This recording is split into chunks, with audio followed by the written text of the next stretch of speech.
Hello and welcome to our introduction to the Enlightenment from Rococo to Revolution. In this module, you'll be exploring the developing currents of Enlightenment thought as reflected in the art, music, philosophy, architecture, and literature of the late 17th and 18th centuries, a period known as the Enlightenment. In many ways, the Enlightenment changed world history. It emphasized rational, scientific, and secular thinking, as opposed to emotional or subjective views, and is often termed the Age of Reason.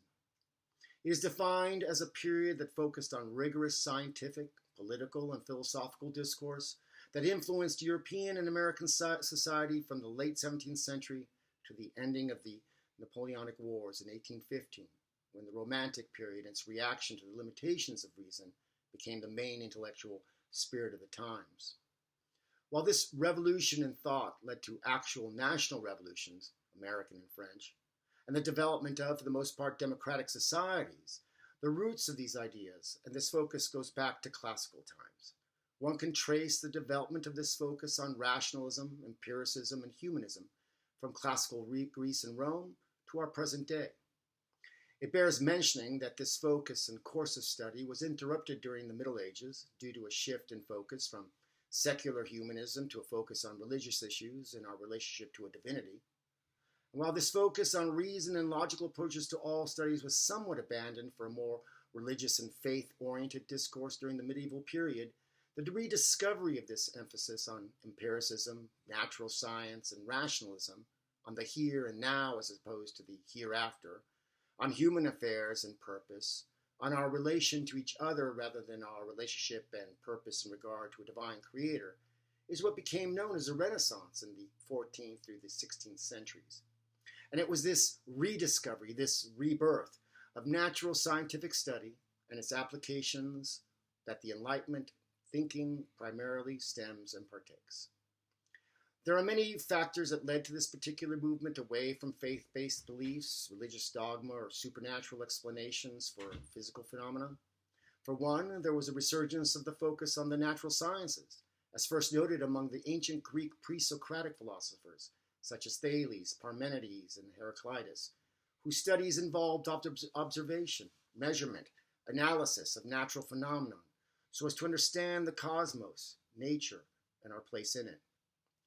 This focus, coupled with the Socratic philosophers, such as Plato with his tripartite soul, reason, spirit, appetite, with reason governing the other two, and Aristotle, who brought the realm of logic, ethics, morals, social and political conduct into the discussion.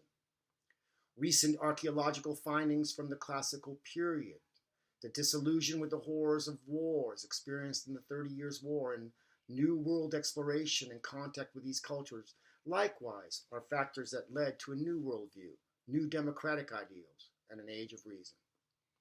The art of the earlier Rococo period, with its fête galants, the rich play, its frosted wedding cake extravagance, and its tone deafness to the plight of the vast majority of its impoverished majority, spurred a reaction that reached back to the classical forms with its balance, clarity, proportion, symmetry, and uncluttered directness and simplicity. The focus becomes more idealized and nationalistic, a kind of people's art rather than aristocratic. The Enlightenment questioned authority and traditional social and political structures such as the aristocracy, religious systems, cosmology, government, philosophy, science, art, music, and literature. In many ways, its breaking from the past is a form of modernism that will come to the fore in the 20th century.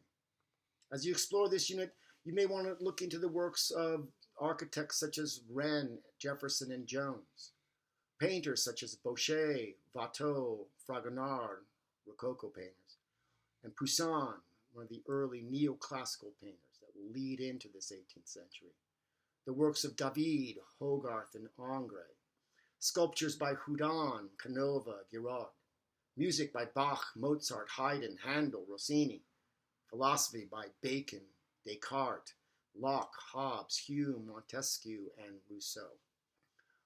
So you might also want to look into the literature of Voltaire, Pope, Swift, Dryden, Balzac, and de Sade, the science and cosmology of Copernicus, Galileo, Kepler, Brocchi, and Newton. You might want to explore the new religious beliefs known as deism.